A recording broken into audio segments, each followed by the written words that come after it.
canción que ha interpretado Andrea Ana, llegada desde Bulgaria hace 15 años. Aquí la tenemos con su violín interpretando esta canción de ¿a quién le importa lo que yo haga? ¿A quién le importa lo que yo diga?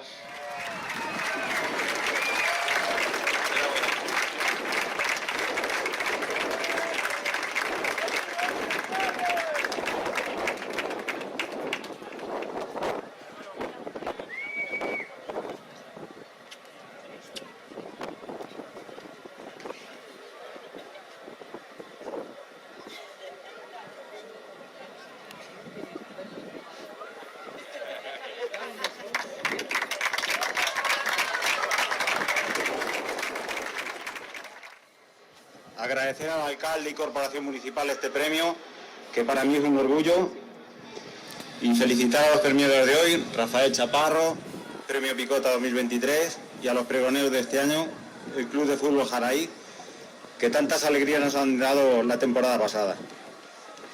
Por último, agradecer el apoyo de mi familia y mis amigos, en especial a Sara, Víctor, Mario, que también han aportado su granito de arena en el cartel.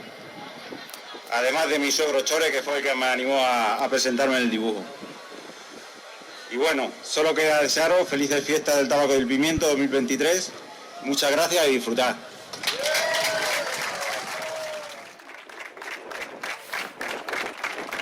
Muchísimas gracias, Alberto. Enhorabuena por ese premio y sobre todo por esa gran maestría que, bueno, que ha quedado constatada, y que sigas haciendo carteles para el pueblo, porque, bueno, son, como digo, una buena carta de presentación y quedan ahí ya para la historia.